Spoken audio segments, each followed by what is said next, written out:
അസ്സലാമു അലൈക്കും വറഹ്മത്തുള്ളാഹി തആല വബറകാത്ത്. അഊദു ബില്ലാഹി മിനശ് ശൈത്വാനിർ റജീം. ബിസ്മില്ലാഹിർ റഹ്മാനിർ റഹീം. അൽഹംദുലില്ലാഹി വസ്സലാത്തു വസ്സലാമു അലാ അഷ്റഫിൽ മുർസലീൻ വഅലാ ആലിഹി വസ്വഹ്ബിഹി അജ്മഈൻ. അമ്മാ ബഅദ്. ഏവർക്കും ഹൃദ്യമായ സ്വാഗതം. മഹ്ദിയ PGയെ കുറിച്ച് ചെറിയൊരു വിശദീകരണം തരൽ മാത്രമാണ് ഈ വീഡിയോയിലൂടെ ഉദ്ദേശിക്കുന്നത് ഇൻഷാ അല്ലാഹ്.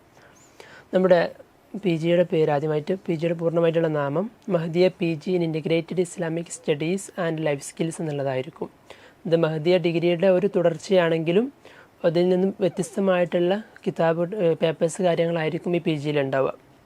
അപ്പോൾ ഇതിൽ നിങ്ങൾക്ക് ഇൻ്റഗ്രേഷൻ എന്നുള്ള വേർഡിൻ്റെ ഒരു ഡെപ്ത് ആയിട്ടുള്ള മീനിങ് നിങ്ങൾ ലഭ്യമായ സോഴ്സ് നോക്കിയിട്ട് മനസ്സിലാക്കുന്നത് നന്നാവും. എന്ന് വെച്ചാൽ ഇതിൽ നമ്മളിപ്പോൾ മഹ്ദിയ PG UGയിൽ ഉണ്ടായിരുന്നത് കാര്യമായിട്ട് ട്രഡീഷണൽ കിതാബുകൾ പരിചയപ്പെടുത്തലായിരുന്നു. അതിൻ്റെ മെത്തഡോളജി കാര്യങ്ങളിലേക്ക് ഡീപ്പായിട്ട് നമ്മൾ ഇറങ്ങിയിട്ടില്ല. അപ്പോൾ മഹ്ദിയ PGയിൽ ഇൻഷാ അല്ലാഹ് അതിൻ്റെ കൂടെ തന്നെ മോഡേൺ ട്രെൻഡ്സ് അത്തരം ചലഞ്ച് കാര്യങ്ങളൊക്കെ നമ്മൾ എങ്ങനെ ഫേസ് ചെയ്യണം എന്നുള്ള രൂപത്തിലോട് കൂടെയുള്ള ഒരു PG ആയിരിക്കും ഇൻഷാ അല്ലാഹ് ഉണ്ടാവുക. പിന്നെ അതിൻ്റെ മൂഡ് കാര്യങ്ങളൊക്കെ ഇൻഷാ അല്ലാഹ് നമുക്ക് വിശദീകരിക്കാം വിശദമായിട്ട്. അപ്പോൾ നിങ്ങൾ ഈ ഇൻ്റഗ്രേഷൻ എന്നുള്ള വേർഡ് ഒന്ന് നോക്കുന്നത് നന്നാവും, അതിൻ്റെ ഡെപ്തിലുള്ള മീനിങ്. പിന്നെ ഇൻഷാ അല്ലാഹ് ജൂലൈ 2 കൂടെയാണ് ഈ ഫസ്റ്റ് ബാച്ചിൻ്റെ PG ആരംഭിക്കണം ഉദ്ദേശിക്കുന്നത്. ഇൻഷാ അല്ലാഹ് കംപ്ലീറ്റ് ആയിട്ട് ഓൺലൈൻ ക്ലാസ് ആയിരിക്കും, പിന്നെ ഓൺലൈൻ റെക്കോർഡ് ക്ലാസ്സുകളായിരിക്കും PGയിൽ ഉണ്ടാവുക. പിന്നെ ഏതെങ്കിലുമൊക്കെ ആവശ്യങ്ങളിൽ ഡൗട്ട് ക്ലിയറൻസ് സെഷന് ആവശ്യമായ രീതിയിൽ എന്തായാലും ഉണ്ടാവും. ആവശ്യമായത് എത്രയാണ് ആവശ്യം വരുന്നത് അതിൻ്റെ തോതനുസരിച്ച് ഓരോ പേപ്പറിലും ഡൗട്ട് ക്ലിയറൻസ് സെഷൻ ഉണ്ടാവും. പിന്നെ കൂടെ തന്നെ ഈ വിഷയം എടുക്കുന്ന RP നിങ്ങൾ ഏത് മീഡിയത്തിലൂടെയാണോ ഇത്തരം ക്ലാസ്സുകളൊക്കെ പ്രൊവൈഡ് ചെയ്യുന്നത്, നിങ്ങളുടെ ആ ഒരു കമ്മ്യൂണിറ്റിയിൽ ഈ RP ഉണ്ടാവും. ആ RPയും നിങ്ങളുടെ ഡൗട്ട് ക്ലിയറൻസ് സെഷനൊക്കെ അവിടെ വെച്ച് നിങ്ങൾക്ക് ദൂരീകരിക്കാവുന്നതാണ്. പിന്നെ ആഴ്ചയിൽ 5 ക്ലാസ്സുകളാണ് ഉണ്ടാവുക. മൺഡേ ടു ഫ്രൈഡേ ഈ രീതിയിലായിരിക്കും ക്ലാസ്സുകൾ ഉണ്ടാവുക. നമുക്ക് ടോട്ടലി ഒരു സെമസ്റ്ററിൽ 6 പേപ്പറുകളാണ്. ഇൻഷാ അല്ലാഹ് പേപ്പർ വിശദീകരിക്കുമ്പോൾ അതിൻ്റെ വിശദീകരണം വരും. അതിൽ ഓരോന്നും 30 മിനിറ്റിൻ്റെ വീഡിയോസ് ആയിരിക്കും മാക്സിമം ഉണ്ടാവും. ഓരോ ദിവസം നമുക്ക് അറ്റൻഡ് ചെയ്യാനുള്ളത്. പിന്നെ എന്താണ് നമുക്ക് വായിക്കാൻ തരുന്നത് അത്തരം കാര്യങ്ങളൊക്കെ എക്സ്ട്രാ ഉണ്ടാവും. അപ്പോൾ ഈ 30 മിനിറ്റിൻ്റെ ക്ലാസ്സുകൾ ഓരോ മന്ത്ലി പാക്കായിട്ടായിരിക്കും നിങ്ങൾക്ക് തരിക. അതായത് ഓരോ ക്ലാസ്സുകളും, അതായത് ഓരോ ആഴ്ചയിലും ഒരു 5 വീഡിയോ ആണെങ്കിൽ ഒരു മാസത്തിൽ ടോട്ടലി 20 വീഡിയോ ഉള്ള ഒരു പാക്കായിരിക്കും നിങ്ങൾക്ക് തരിക. ആ പാക്ക് ഫുൾ അറ്റൻഡ് ചെയ്തതിന് ശേഷം അതിന് ടെസ്റ്റ് ഉണ്ടാവും. ആ ടെസ്റ്റ് ഓരോ ടെസ്റ്റ് അറ്റൻഡ് ചെയ്തതിന് ശേഷമായിരിക്കും അടുത്ത വീഡിയോ നമുക്ക് ലഭ്യമാവുക. അപ്പോൾ അതിനനുസരിച്ചുള്ള സ്കോർ കാര്യങ്ങൾ നിങ്ങൾ അപ്പോൾ തന്നെ രേഖപ്പെടുത്തും. നിങ്ങൾ ഇൻറ്റേർണലി ഒരു പെർസെൻറ്റേജ് ഈ സ്കോറിന് ഉണ്ടാവുകയും ചെയ്യും. പിന്നെ ഓരോ സെമസ്റ്ററിലും ഒരു ക്യാമ്പ് ഉദ്ദേശിക്കുന്നുണ്ട്. അതായത് ഓഫ്ലൈൻ ആയിട്ട് ഒറ്റ സിറ്റിംഗ് ഉണ്ടാവുള്ളൂ. അത് നമ്മുടെ സ്റ്റഡി സെൻറ്ററിലോ അല്ലെങ്കിൽ ആവശ്യമായിട്ടുള്ള നമ്മുടെ ലഭ്യമായിട്ടുള്ള ഏതെങ്കിലുമൊക്കെ ഒരു എക്സ്പോഷറുള്ള ഒരു ഔട്ടിംഗ് ഒക്കെ ഏതൊരു രൂപത്തിലായിരിക്കും ഇൻഷാ അല്ലാഹ് അത് സജ്ജീകരിക്കുക. പിന്നെ എക്സാമിനെ കുറിച്ച് പറയുമ്പോൾ എക്സാമിൽ 10% മാർക്ക് നേരത്തെ നമ്മൾ പറഞ്ഞ ടെസ്റ്റിനായിരിക്കും. പിന്നെ ബാക്കി 20% ഓരോ ടേമെൻറ്റിലും ഓരോ പ്രൊജക്റ്റോ അല്ലെങ്കിൽ അസൈൻമെൻറ്റോ ഉണ്ടാകും ആ വിഷയത്തിൻ്റെ നാച്ചുറൽ അനുസരിച്ച്. അപ്പോൾ ടോട്ടലി 30% ഇൻറ്റേർണൽ മാർക്കായിരിക്കും. ബാക്കി 70% എക്സ്റ്റേണൽ മാർക്കായിരിക്കും. അത് ഇൻഷാ അല്ലാഹ് ടേമെൻറ്റ് എക്സാമിനേഷന് ഓരോ സ്റ്റഡി സെൻറ്ററിൽ ഓഫ്ലൈൻ ആയിട്ട് തന്നെ വെച്ച് നടക്കും. പിന്നെ ജൂൺ ഡിസംബർ ഈ 2 മാസങ്ങളിലാണ് എക്സാമും പിന്നെ രജിസ്ട്രേഷൻ ഉണ്ടാവും. ബാക്കിയുള്ള അടുത്ത മാസങ്ങളിൽ അതായത് ജൂലൈ ടു നവംബർ വരെ ഒരു സെമസ്റ്ററും പിന്നെ ജനുവരി ടു മെയ് വരെ ഒരു സെമസ്റ്ററും ആയിരിക്കും. പിന്നെ നമ്മൾ കോഴ്സിൻ്റെ ഭാഗമായിട്ട് കോഴ്സ് അവസാനിക്കുന്നതോട് കൂടെ കോംപ്രഹെൻസീവ് എക്സാം എന്നൊരു സംഗതി നമ്മൾ എല്ലാവർക്കും വൈവ അല്ലെങ്കിൽ സോഷ്യൽ എക്സാമൊക്കെ പരിചയം ഉണ്ടാവും.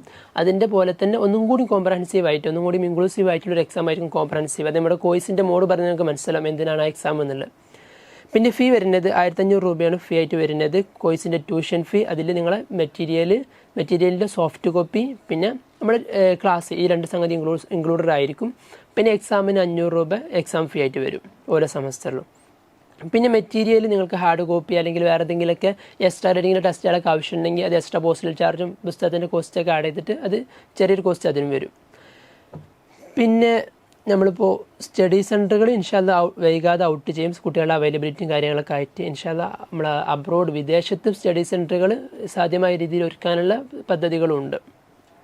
പിന്നെ നമ്മൾ എലിജിബിലിറ്റി യോഗ്യത ആയിട്ട് മഹ്ദിയ ഈ ഫസ്റ്റ് ബാച്ചിന് മഹ്ദിയ ഉള്ളവർക്ക് മാത്രമേ നമ്മൾ അഡ്മിഷൻ കൊടുക്കുന്നുള്ളൂ.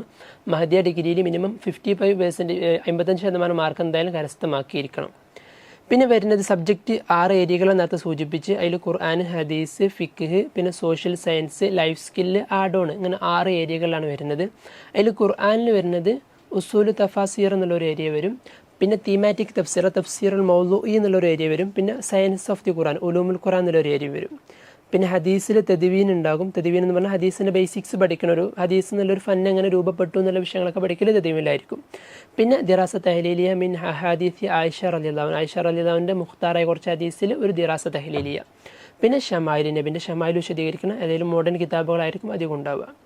പിന്നെ സോഷ്യൽ സയൻസ് എന്നുള്ള പേപ്പറിൽ ഫിഖിൽ വരുന്ന പേപ്പറുകൾ ഒന്ന് മദാരിസ് ഉണ്ടാകും. പിന്നെ മദാരിസ് എന്ന് പറഞ്ഞാൽ നേരത്തെ പറഞ്ഞ അതേപോലെ തന്നെ ഫിഖിൻ്റെ ബേസിക്സ് പഠിക്കണം, ഫിഖ് എന്നുള്ള ഫൻ എങ്ങനെ രൂപപ്പെട്ടു എന്നുള്ള വിശദീകരണം പഠിക്കണ ഒരു മദാരിസ് ഉണ്ടാകും. പിന്നെ കർമ്മശാസ്ത്ര പാഠങ്ങൾ എന്നുള്ള ഒരു പുസ്തകമുണ്ട്, മലയാളമാണ്. ആ പുസ്തകത്തിൻ്റെ അതായത് ഫിഖിൻ്റെ കർമ്മശാസ്ത്രത്തിൻ്റെ കംപ്ലീറ്റ് ഡീറ്റെയിൽ ഉൾപ്പെടുത്തിയിട്ടുണ്ട്. അപ്പോൾ ആ പുസ്തകം ഇൻഷാ അല്ലാഹ് നമ്മളൊരു പേപ്പറായിട്ടുണ്ടാവും.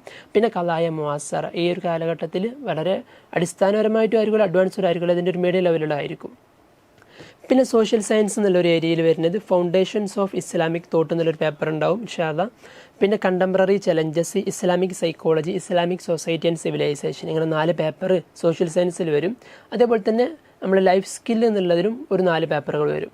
അതിൻ്റെ കൂടെ തന്നെ വേറൊരു സംഗതി ഓർമ്മപ്പെടുത്താനുള്ളത് ആഡ് ഓൺ കോഴ്സ് ആയിട്ട്, അതായത് നമ്മൾ 5 പേപ്പർ കോറായിട്ടുണ്ടെങ്കിലും ഇതിൻ്റെ കൂടെ ആഡ് ഓൺ കോഴ്സ് ഉണ്ടാകും. അതായത് ഫങ്ഷണൽ അറബി, ഫങ്ഷണൽ ഇംഗ്ലീഷ്, പിന്നെ ടീച്ചിങ് പെഡഗോജി, ഈ 3 സംഗതികൾ ഇതിൻ്റെ ആഡ് ഓൺ കോഴ്സ് ഉണ്ടാകും. എന്ന് വെച്ചാൽ ആഡ് ഓൺ കോഴ്സ് കൊണ്ട് ഉദ്ദേശിക്കുന്നത് ഇതിന് ടേം ആൻഡ് എക്സാമിനേഷനിൽ സെപ്പറേറ്റ് എക്സാം ഉണ്ടാവില്ല, പക്ഷേ സീപ്പറ്റ് ഏതെങ്കിലും കോഴ്സ് നിർദ്ദേശിക്കും അല്ലെങ്കിൽ ഏതെങ്കിലും പ്ലാറ്റ്ഫോം നിർദ്ദേശിക്കും. അതിനുള്ള കംപ്ലീറ്റ് ഓറിയൻറ്റേഷനും ആവശ്യമായ രീതിയിൽ കോഴ്സിൻ്റെ പഠിക്കുന്ന രീതിയും പിന്നെ ആവശ്യമായ ക്ലാസ്സുകളൊക്കെ ചില സീപ്പറ്റ് അറേഞ്ച് ചെയ്തു തരും. അപ്പോൾ അത് ആ കോഴ്സ് അറ്റൻഡ് ചെയ്യുക, നമ്മൾ നിർദ്ദേശിക്കുന്ന ഒരു മാർക്കോ അല്ലെങ്കിൽ ആ ലെവലോ അച്ചീവ് ചെയ്യുക, അതാണ് ഇതുകൊണ്ട് ഉദ്ദേശിക്കുന്നത്. പിന്നെ 4th സെമസ്റ്ററിൽ ടീച്ചിങ് പെഡഗോജി, 3rd സെമസ്റ്ററിൽ കിട്ടിക്കഴിഞ്ഞാൽ എൻ്റെ വർക്ക്ഷോപ്പ് കിട്ടിക്കഴിഞ്ഞാൽ അതിൻ്റെ പ്രാക്ടിക്കൽ ട്രെയിനിങ് ആയിരിക്കും 4th സെമസ്റ്ററിൽ ഉണ്ടാവുക. ഇൻഷാ അല്ലാഹ് മഹദിയ സ്ഥാപനങ്ങളിൽ തന്നെ ആയിരിക്കും. പിന്നെ വേറൊരു സബ്ജക്റ്റ് ഏരിയയാണ് ലൈഫ് സ്കില്ല്. ലൈഫ് സ്കില്ലിൽ സോഷ്യൽ സ്കിൽസ് ഒരു സെമസ്റ്ററിലുണ്ടാവും. അതിൽ ഒരു 5ഓളം സ്കില്ലുകൾ വരുന്നുണ്ട്. നേരത്തുള്ള വിഷയങ്ങളൊക്കെ ഒരു പേപ്പറിന് ഒറ്റ ഫാക്കൽറ്റി ആയിരുന്നു, പക്ഷേ സോഷ്യൽ സ്കില്ലിൽ വരുമ്പോൾ ഓരോ മൊഡ്യൂളിനും ഓരോ ഫാക്കൽറ്റി ആയിരിക്കും, അതിൽ എക്സ്പെർട്ടുമാരായിരിക്കും ഉണ്ടാവുക. പിന്നെ പ്രൊഫഷണൽ ഡെവലപ്മെൻറ്റ് ഉണ്ടാവും 2nd സെമസ്റ്ററിന്. പിന്നെ digital literacy and financial responsibility, പിന്നെ Islamic values, life style and sustainability, ഇങ്ങനെ 4 പേപ്പറുകളാണ് അതിലുള്ളത്. പിന്നെ RPമാരെ കുറിച്ച് പറയുമ്പോൾ അധികവും ദാറുൽ ഹുദ PG ഡിപ്പാർട്ട്മെൻറ്റ് HODമാർ, ഫാക്കൽറ്റിമാരായിരിക്കും ഉണ്ടാവുക. അതുപോലെ തന്നെ ദാറുൽ ഹുദയിൽ നമ്മൾ സമാന്തര സംവിധാനങ്ങളിൽ നിന്നും പുറത്തു പോയ, അതായത് ഈ രീതിയിൽ എക്സ്പേർട്ട് ആയിട്ടുള്ള, അതായത് പുറത്ത് യൂണിവേഴ്സിറ്റിയിലൊക്കെ പഠനം നടത്തിക്കൊണ്ടിരിക്കുന്ന ആൾക്കാരൊക്കെ ആയിരിക്കും ഉണ്ടാവുക. അപ്പോൾ അതാണ് PGയെ കുറിച്ച് ഒരു ഓവർവ്യൂ പറയാനുള്ളത്. ഇനി അടുത്ത വർഷങ്ങളിലോ പ്രാക്ടിക്കലായിട്ട്, നമ്മൾ തിയറിറ്റിക്കൽ സംഗതിയിൽ ഇതുവരെ പറഞ്ഞത്, പ്രാക്ടിക്കലായിട്ട് വരുമ്പോൾ വേറെ എന്തെങ്കിലുമൊക്കെ മാറ്റങ്ങളുണ്ടെങ്കിൽ ഇൻഷാ അല്ലാഹ് അതും ഇതിൻ്റെ കൂടെ വരുന്നതായിരിക്കും. പിന്നെ വേറെ എന്തെങ്കിലും നിർദ്ദേശങ്ങൾ സ്ഥാപനം ത്രൂ അല്ലെങ്കിൽ ഓഫീസ് നേരിട്ടൊക്കെ അറിയിക്കുന്ന നിർദ്ദേശങ്ങൾ അതിൽ അറിയിക്കപ്പെടുകയും ചെയ്യും. പിന്നെ നിലവിലുള്ള സംവിധാനം നമ്മുടെ ലിങ്ക് വഴി മാത്രമാണ് അപേക്ഷ ഉള്ളത്. അത് ഇൻഷാ അല്ലാഹ് സ്ഥാപനങ്ങൾ ത്രൂയും അഡ്മിഷൻ എടുക്കാവുന്ന ഓപ്ഷനിലേക്ക് മാറും ഇൻഷാ അല്ലാഹ്. പിന്നെ മറ്റൊന്നുള്ളത്, നിലവിൽ ഫസ്റ്റ് ബാച്ചിൽ 150 സീറ്റാണുള്ളത്. ഏകദേശം സീറ്റ് ഫുള്ളാവാനായിട്ടുണ്ട്. ആ 150 കഴിഞ്ഞാൽ നമ്മൾ ഇൻഷാ അല്ലാഹ് അടുത്ത അഡ്മിഷൻ എടുക്കാൻ സാധ്യതയില്ല. അപ്പോൾ നിങ്ങൾ ക്വാളിഫിക്കേഷൻ്റെ കാര്യങ്ങളൊക്കെ വെച്ചിട്ടായിരിക്കും ഇത് ഷോർട്ട് ലിസ്റ്റ് ചെയ്യുക. അപ്പോൾ നിങ്ങൾക്ക് കൺഫർമേഷൻ മെയിൽ നിങ്ങൾ അപേക്ഷിച്ച ടൈമിൽ കൊടുത്ത മെയിലിലേക്ക്, ജിമെയിലിലേക്ക് കൺഫർമേഷൻ വന്നു കഴിഞ്ഞാൽ നിങ്ങൾ അഡ്മിഷൻ ഉറപ്പിക്കാൻ പറ്റുള്ളൂ. അപ്പോൾ ഇത്തരം കാര്യങ്ങളൊക്കെയാണ് ഈ വിഷയത്തിൽ അറിയിക്കാനുള്ളത്. ഇൻഷാ അല്ലാഹ് ജസാക്കുമുല്ലാഹ് അഹ്സനൽ ജസാ വ ആഖിറു ദഅവാനാ അൽഹംദുലില്ലാഹി റബ്ബിൽ ആലമീൻ. അസ്സലാമു അലൈക്കും വറഹ്മത്തുള്ളാഹി തആല വബറകാതുഹു.